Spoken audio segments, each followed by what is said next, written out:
There's always money for cops and there's never money to help you fix your car.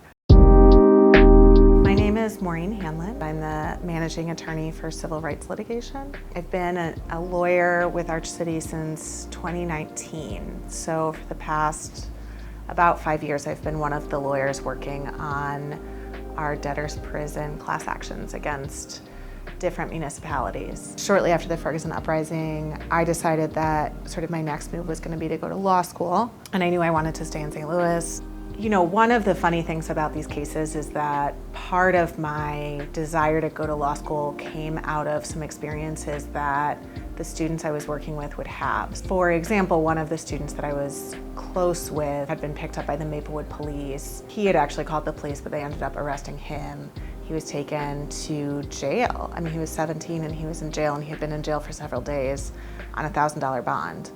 I remember taking that same student and some other students up to deal with municipal courts, and I was like, oh, it's a court. You can explain that there's a misunderstanding, and you know that instead they would just be in these lines like 3-4 hours long, waiting outside Ferguson Court, Florissant Court. He's going to be the first person in his family to graduate from high school.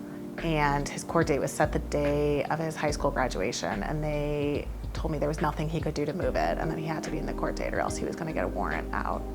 And so I think that was one of the first interactions I had with that system. And when the Ferguson uprising happened and I heard people from Arch City talk about it, I realized that I had been experiencing something I call outrage fatigue. Sort of accept the system as it is without thinking, why are we doing this, right? Like, why are we putting children in jail? Why are we making people stand in these lines? Why are we charging, why are people in jail because they don't have $1,000? Why are people in jail because they don't have $300? I think I myself, and I could see St. Louis as a whole, became very clear around the time of Ferguson that people had just been living with these systemic issues and had just become so numb to them, or just so unimaginative about other ways to do it. Well, one of the reasons I wanted to come to Arch City is just the idea that maybe there was something to be done about it. Maybe you don't have to accept that people's legal outcomes can be so determined by their finances.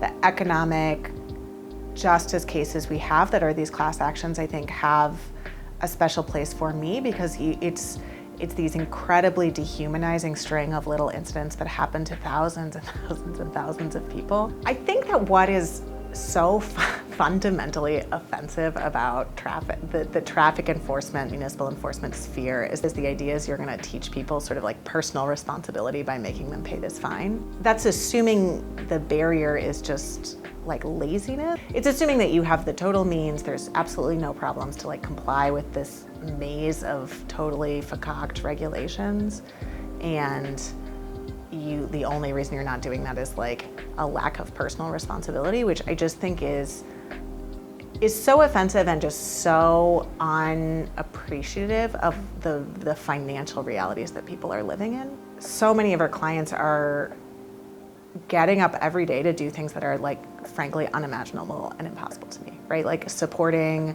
their children, taking care of elderly family members, like working at jobs that aren't going to pay them enough, working in systems that don't provide available housing, affordable housing. The opposite of a lack of personal responsibility, I would say like an excess of personal responsibility in terms of caring for people. And then you have sort of these courts, et cetera, coming in being like, whoa, maybe a $500 fine is gonna really teach you to get your car registered next time. It's like, that's not the reason their car's not registered. And that $500, of course, is only going to enrich this municipality. You're sort of shifting the blame onto individuals who are already doing and carrying so much. Big picture economic pressures that are coming to bear, but the people who are caught in the squeeze, like the people who are in the middle of this, are the people that we are targeting the most for traffic enforcement, in that they're the people that, like, if you don't have $200 to pay this fine is going to multiply, it's going to lead to other charges, it's going to lead to your license being suspended, and it's going to lead to these ripple effects. When you think about it, like people's interaction with their government, right? Like you interact with your government when you pay taxes, you interact with your government when your kids, like when you think about what kind of public schools are available to your kids, and then you interact with your government In municipal court, for so many people in our region, the primary way they interact with the police and the way they interact with their local government is through these courts.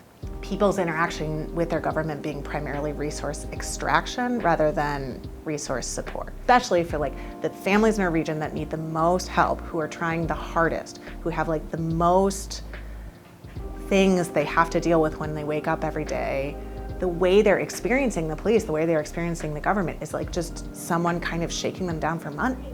My clients are people that are trying so hard, like they are trying so hard. And the gap there is money, and what we're doing is to punish them for not having it. Instead of trying to figure out how can we make them more stable, how can we add to their lives, how can we get them to a place where they have a car that's fully up to date. I remember I was in St. Charles Municipal Court and I was talking to a prosecutor there. I showed up as a lawyer, and so my client suddenly didn't have to get points on her license. Purely a function of my client being one of the rare people in this region that just gets to have a lawyer there. And the lawyer was like, oh, okay, but there's gonna be a $200 fine. And I said, well, you know, my client can't pay a $200 fine in the next week or two. And she said something like, well, who doesn't have $200? So many people don't have $200. So many people do not have $200. And I think there is just like such a gap in understanding between the legal profession and the sort of daily financial realities that people are living in. I drive my small children around St. Louis all the time, right? I want people to drive safely. I want people to be in registered cars. I want people to have insurance. And I would like our region to move out of the desire to center things into commission and move into a space of like holding ourselves accountable to some metric. Are pedestrians safer, or did we just make money?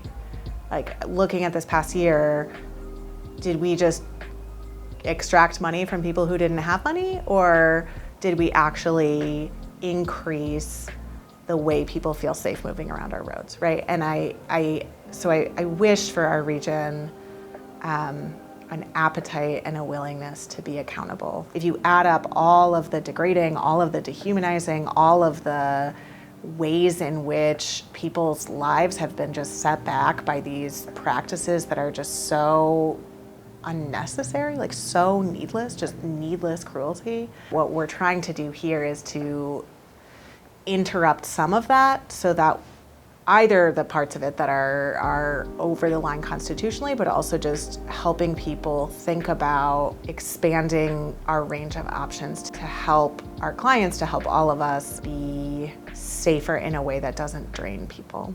It's among the litigation that I'm most proud of. I feel just very strongly about the work we've done and about the idea of like continuing to push as hard as we can